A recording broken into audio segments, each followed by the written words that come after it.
सभी भक्तों को प्रणाम। जय श्री हरि। सनातन धर्म में एकादशी व्रत का विशेष महत्व बताया गया है। ये केवल उपवास का दिन नहीं बल्कि आत्मशुद्धि, संयम और भगवान की अनुकंपा प्राप्त करने का पावन अवसर है। प्रत्येक एकादशी अपने भीतर एक गहन संदेश समेटे हुए है कि भक्ति चाहे जानकर की जाए या अनजाने में कभी निष्फल नहीं जाती। माघ मास के शुक्ल पक्ष में आने वाली जया एकादशी ऐसी ही एक दिव्य तिथि है जिसके महात्म्य का वर्णन स्वयं भगवान श्री कृष्ण ने धर्मराज युधिष्ठिर से किया है। ये एकादशी विशेष रूप से उन जीवों के लिए कल्याणकारी मानी गई है जो अज्ञान, प्रमाद या पूर्व कर्मों के कारण दुख में योनियों में भटक रहे हैं। एक समय की बात है, धर्मराज युधिष्ठिर ने भगवान श्री कृष्ण से प्रश्न किया, हे माधव, माघ शुक्ल पक्ष की एकादशी को किस देवता की पूजा करनी चाहिए तथा इस एकादशी का क्या महात्म्य है? भगवान श्री कृष्ण बोले, हे राजन, माघ शुक्ल पक्ष की एकादशी जया एकादशी कहलाती है। ये एकादशी अत्यंत पुण्यदायिनी है। इसके व्रत के प्रभाव से मनुष्य भूत, प्रेत, पिशाच जैसी नीच योनियों से मुक्त हो जाता है। इस संदर्भ में मैं तुम्हें एक प्राचीन कथा सुनाता हूँ। एक समय की बात है, नंदन वन में दिव्य उत्सव का आयोजन हुआ। उस उत्सव में समस्त देवता, सिद्ध संत तथा दिव्य पुरुष उपस्थित थे। गंधर्व मधुर गायन कर रहे थे और गंधर्व कन्याएं मनोहारी नृत्य प्रस्तुत कर रही थीं।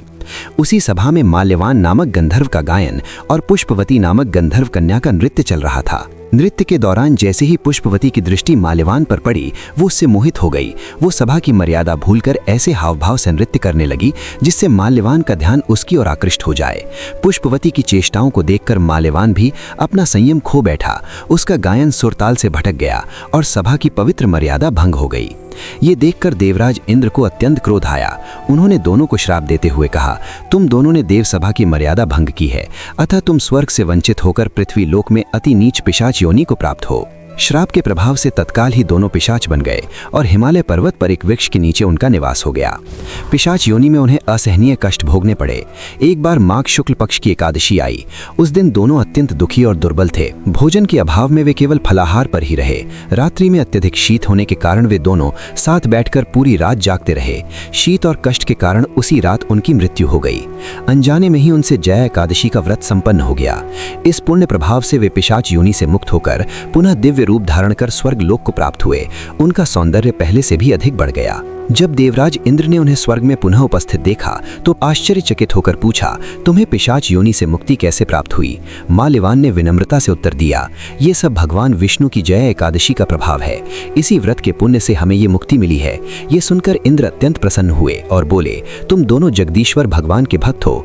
अब से तुम मेरे लिए भी पूज्य हो। स्वर्ग में आनंद पूर्वक विहार करो। कथा सुनाकर भगवान श्री कृष्ण ने कहा, हे युधिष्ठिर, जय एकादशी के दिन जगतपति भगवान विष्णु ही सर्वथा पूजनीय है।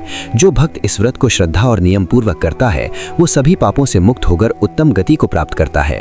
व्रती को दशमी तिथि के दिन एक समय सात्विक भोजन करना चाहिए।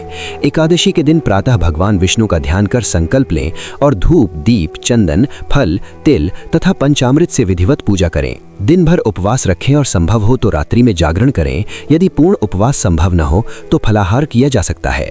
द्वादशी के दिन ब्राह्मणों को भोजन कराकर उन्हें जनेऊ, सुपारी आदि दान दें। तत्पश्चात स्वयं भोजन करें। भगवान श्री कृष्ण ने कहा, इस प्रकार श्रद्धा और नियम निष्ठा से जया एकादशी का व्रत करने से मनुष्य पिशाच जैसी नीच योनियों से मुक्त होकर भगवान विष्णु की कृपा प्राप्त करता है। ऐसी ही धार्मिक कहानियों के लिए हमें फॉलो करें।